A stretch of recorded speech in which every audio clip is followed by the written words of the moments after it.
The Cubs make a surprising trade with the Dodgers. Could they be poised for a big offseason even after this? Let's go. You are Locked On Cubs, your daily Chicago Cubs podcast. Part of the Locked On Podcast Network, your team every day.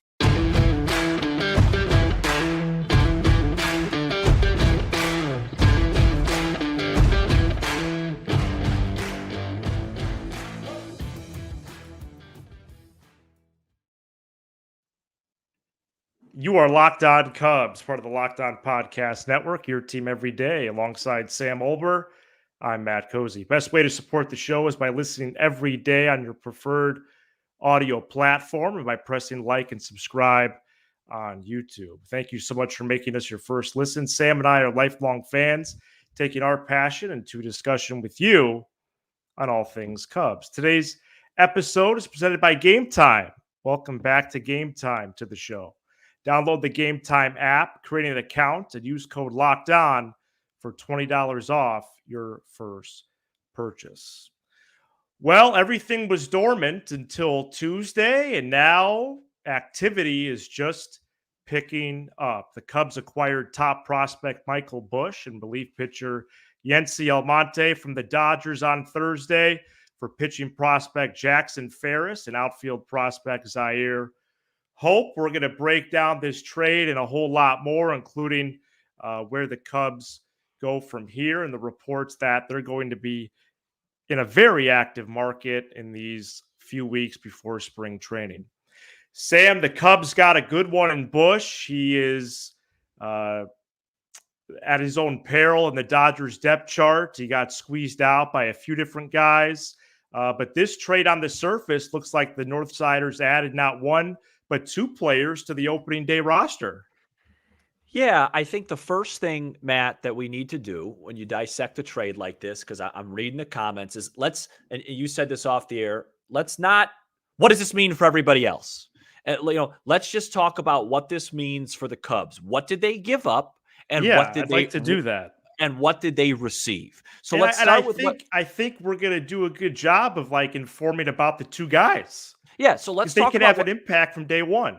Absolutely. Let's talk about what they received. The headliner in this deal is Michael Busch, okay? Not the old goal line running back for the Chicago Bears, but a first baseman, can maybe play a little third, but probably not at the big league level. Second base won't have room for that there. First baseman, DH, lefty power bat that has been, I believe right now, most outlets have him as a top 2 prospect for the Los Angeles Dodgers, as you mentioned. Number 2. He is not in the big leagues because of Muncy, because of Freeman, and now Ohtani, which I'm almost positive you mentioned on this show a while ago, saying that maybe that would drive Busch out of LA.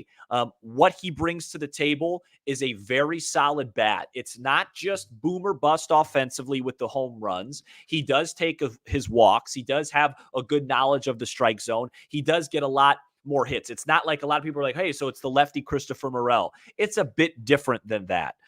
He's an advanced hitter. I believe Jeff Passan tweeted out, as we have 240 plus with us here in the middle of a workday. But Jeff Passan, I believe Jeff Passan tweeted out that he should be an opening day guy for the Cubs. Yeah. And he'll be on the opening day roster. Yeah. And I could see him hitting maybe 6th or 7th against righties. And I think it's a good addition because of his pop, his power. It's huge. And from the left side. From the left side. The Cubs don't have a ton of that. As far as Almonte goes, he is an asset. He is better than Quaz. I think he's better going into the season than a guy like Palencia and these guys. So is he an 8th or 9th inning guy? He could be. He has been in the past. In 2022, he had an ERA of 1.02. Last year, he wasn't as good. When he's not good, he tends to walk people and struggles to get out left-handers. But he is a guy. Like we've talked about adding 2 relievers. This is one. So you've hit a left-handed bat pop check, and you've hit a reliever check. Does this mean no Bellinger? No, that's not what it means. They're still going to get Bellinger. It most impacts likely. that zero. Yeah, we'll talk about impact stuff, whatever. What did they give up? I don't really know a whole lot about the other player in the deal, Jackson Ferris. To get something, you got to give up something. He's 19. Put him in the Dodgers pitching system. Yes, he may be very good. I believe Lindsey Crosby had him at the number 5 on the Cubs board when he was on a week or so ago. So they gave up something, but Busch could be really good. So that's it. And the reason why I like a trade like this and why I've never really been a prospect hugger is because Michael Busch is going to play on March 28th. And they traded a player for him that his big league ETA is literally 2027. And at some point, you're going to have to do that. I understand Ferris has high upside, but so does Michael Busch. And Busch has a lot of years of control left. He's got 6 years of control. I think the lefty power is the biggest part of the acquisition here. Of course, we'll translate this to the Boris market and otherwise, but Busch right away, and Sahadev Sharma locally as well as Pass and Sam have now inferred that he's at first.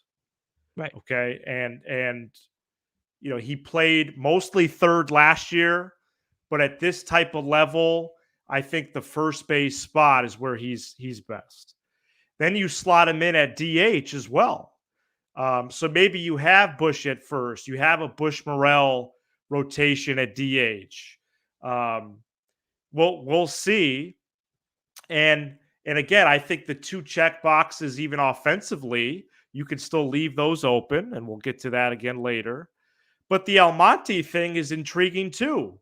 And I like the information that you were bringing us there. He diced up hitters in 2022. When your ERA starts with a 1, you take a look at that. I know he struggled last year, but the Cubs have Alzolay, Leiter, Merriweather, Smiley, Wisniewski. That could be 5 dudes in the bullpen right there. Then if Wicks or Assad, whoever wins or loses the 5th spot as of right now, if they don't go to Des Moines, then they go to the pen. So really there's only 2 or 3 bullpen spots anyway. Right. So you like his arsenal. You wonder what's next in terms of the relief corps, and maybe if they go after a star there out of the blue. But just a good old-fashioned trade, dare I say, at a player that was squeezed out with his team and is going to get all the opportunity in the world with his new one. Yeah, I think my only concern about it, to go that route, would just be, we learned last year that first base defense does matter. And it got so bad for the Cubs, they had to put Tauchman in center and Bellinger at first base because they just didn't have a good defensive first baseman. And so, you don't want to just give away that position, but, hopefully he can play average there. And when you just look around the diamond right now, let's assume that Bellinger comes back. Okay. Let's just assume for a second. Gomes is catching. You still do not know who's playing third. Dansby at short. Nico at second. Let's say Mr. Busch slots in at first base against righties on opening day. Around the outfield, you have Happ, Bellinger, Suzuki. So DH and third base are still open. So even if you acquire Bellinger, there's still a hole for Morel to fit in as your current DH. Now, if you were to go get a Rhys Hoskins, then that would really complicate things, I think, for Christopher Morel, because then that would either force him to play third or he wouldn't be playing at all. And Hoskins isn't great at first. No.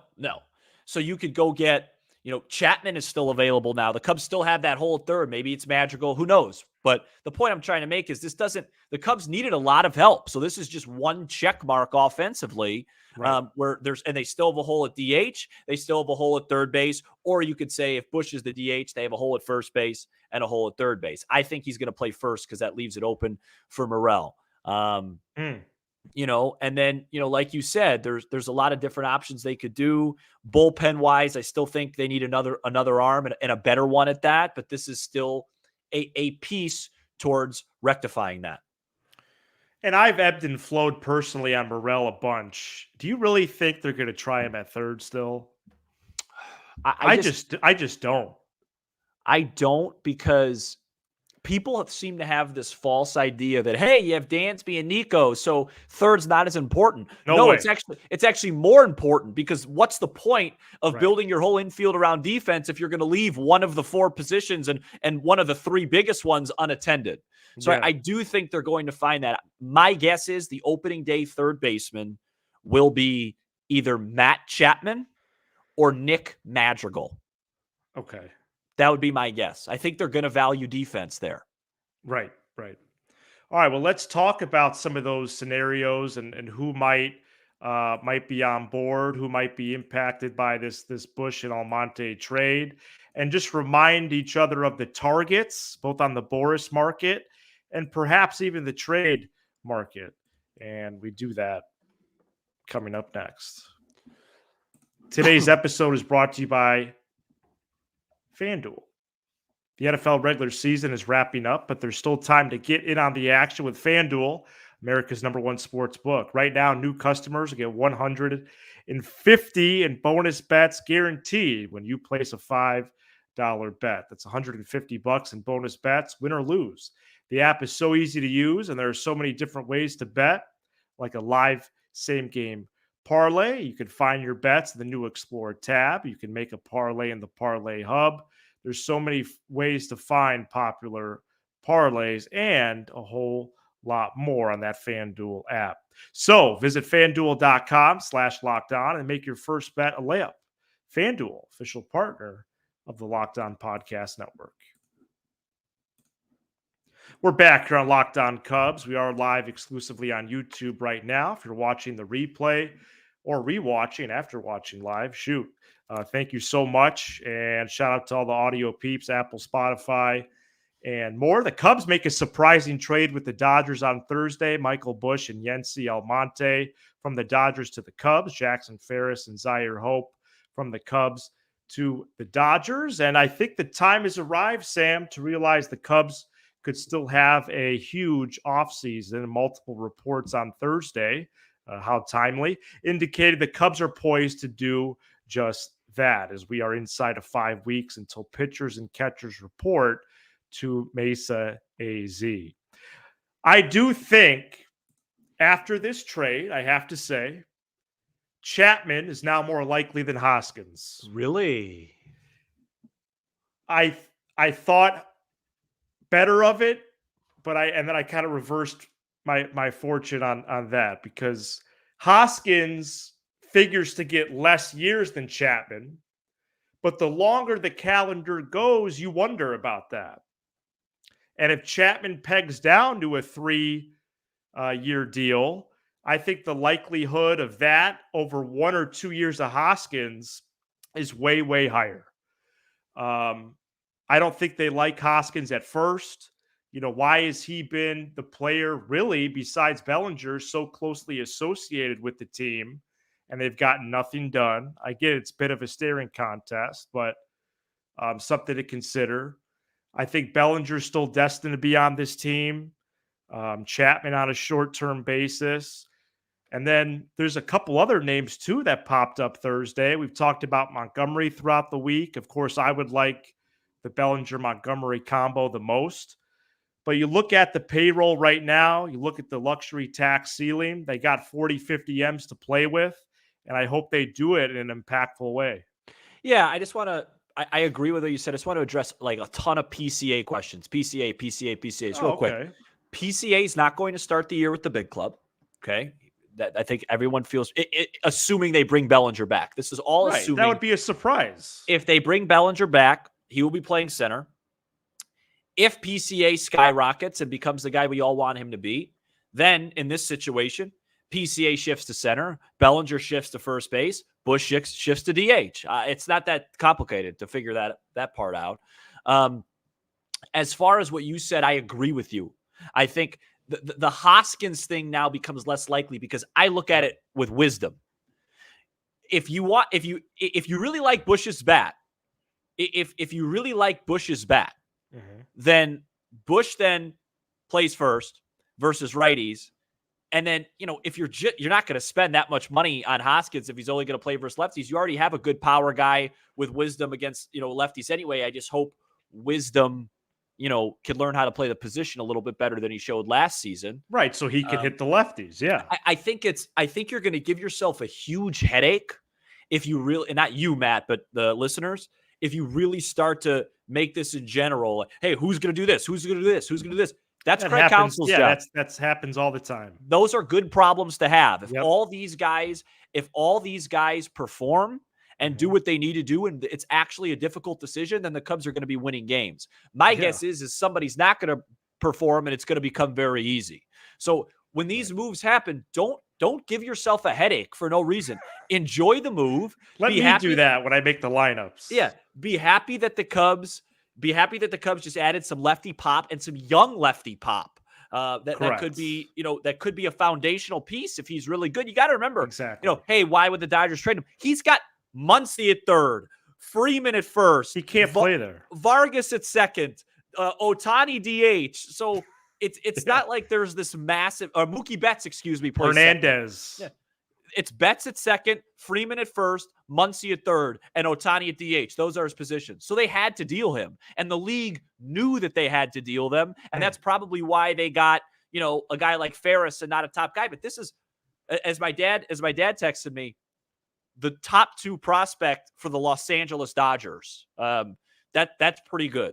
So yeah. Don't worry about He's got great Morel, credentials. PCA and Busch. Let these guys figure it out. They needed more depth.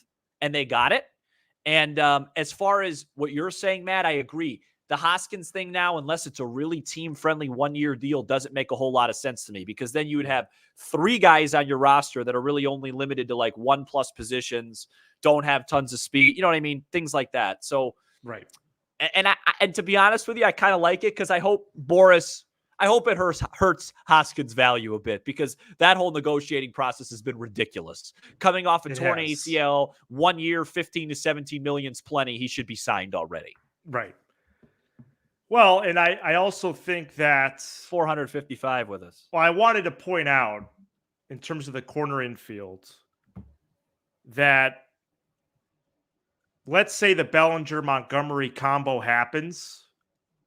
Don't be surprised if it's Busch Wisdom at first, Magical Mastro at third.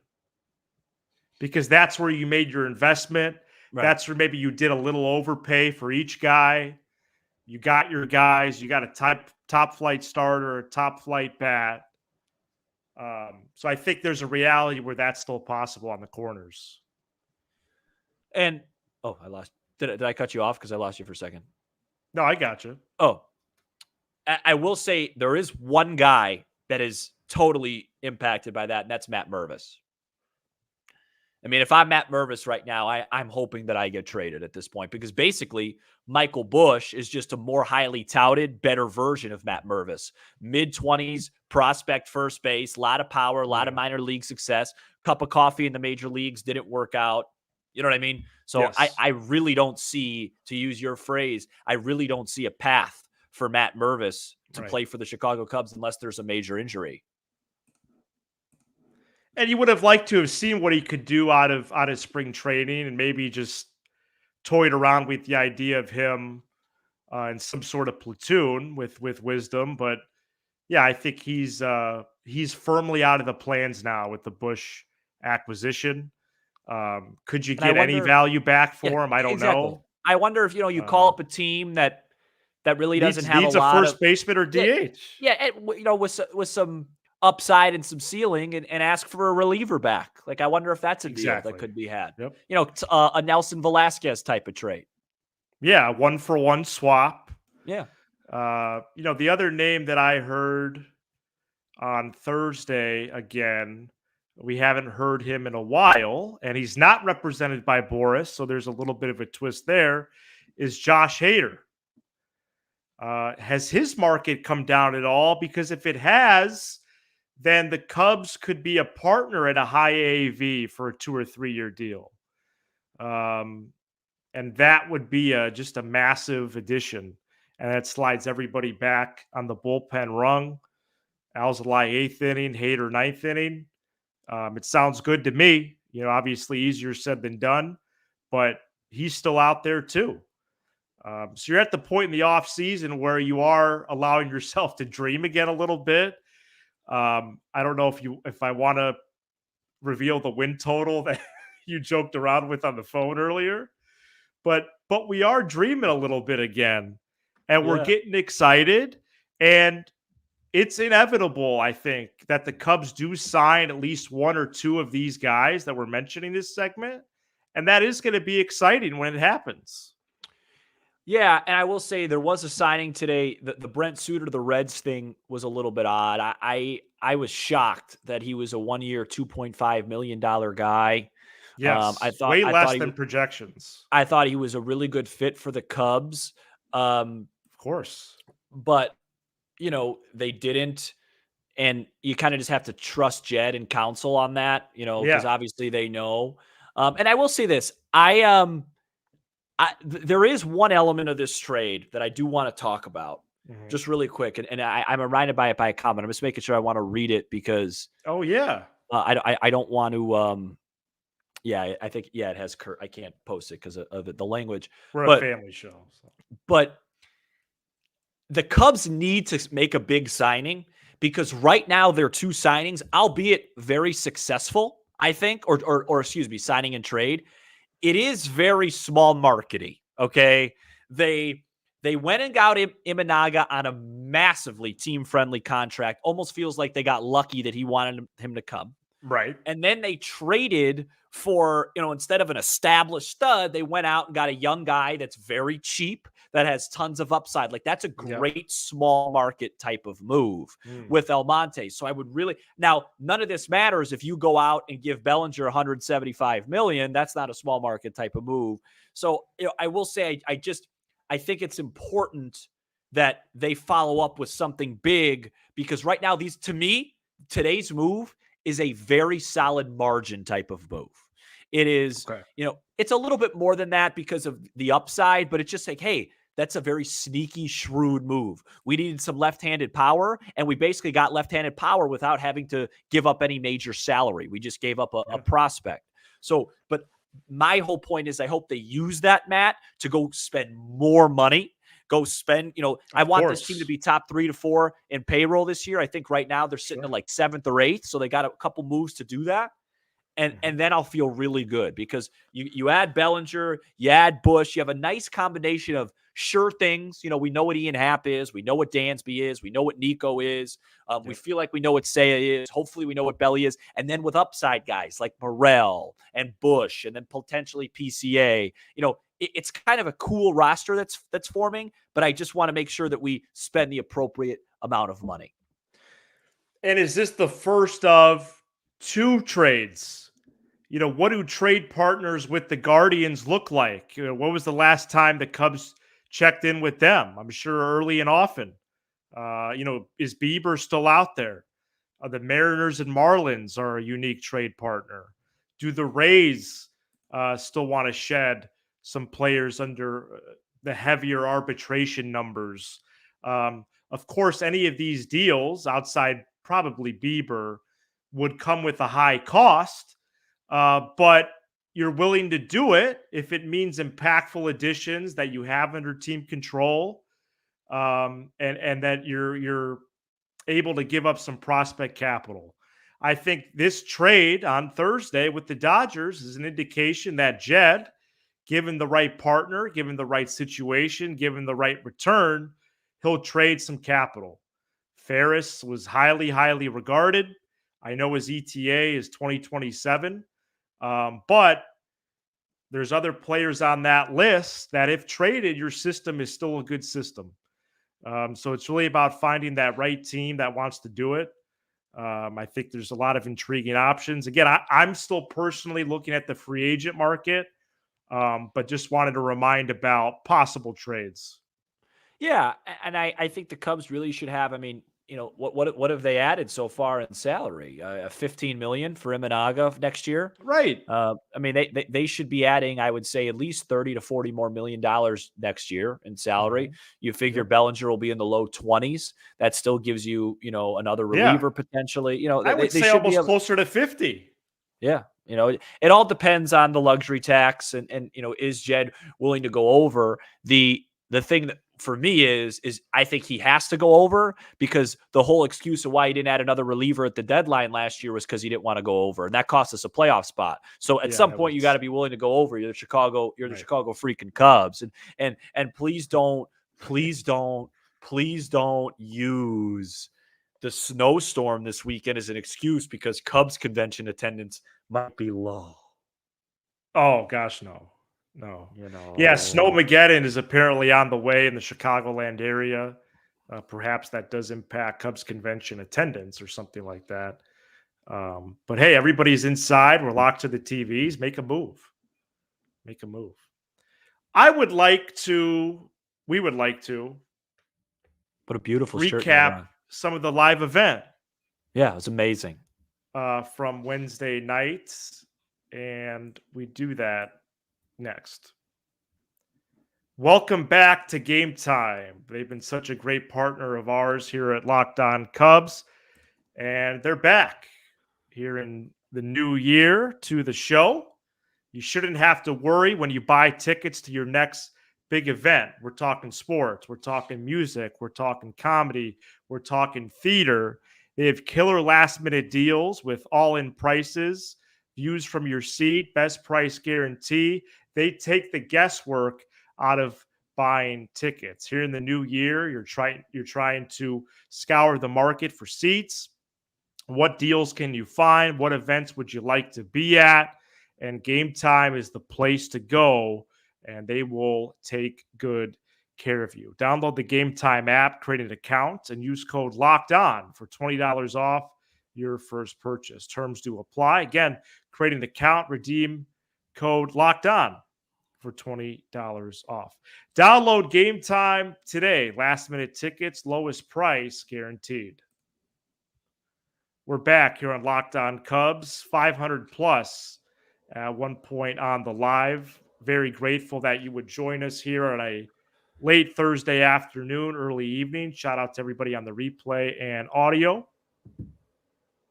as the Cubs get Michael Busch and Yency Almonte from the Dodgers for a couple of prospects. Hey, Matt, before we break down the live show, I just want to quickly report, because this is significant. The Cubs, all the arbitration stuff was handled today. Yeah. And I'm not going to get into all of them. The big one was Steele. That you didn't want to have a burn situation with him. You didn't want to go. They agreed with everybody, right? Yeah, they agreed with everybody, so they didn't go to a hearing because that could make things a little awkward. Where the Cubs representative saying, Justin, the last month of the season, you really hurt us. You don't like doing that stuff, and so they agreed. Steele got $4 million. The only other one I thought was kind of interesting was Alzolay got $2.1 million, which was, I think, significantly lower than he was supposed to.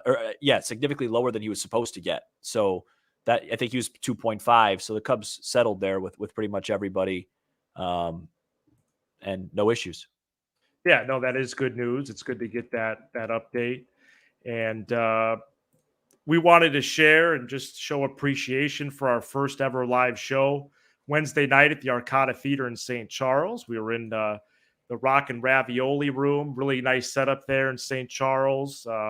Great attendance, met a lot of loyal listeners.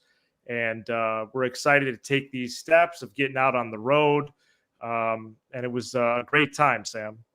Oh, it was a tremendous time. I got a picture in a minute. I'll flash up a picture. Yeah, I hope everybody comes out February 7th if you're somewhat close to the Des Plaines area. It was a great time. I mean, we did a show, we did some trivia, we did some giveaways, some meet and greets. We had a great audience, super interactive. It was very rewarding.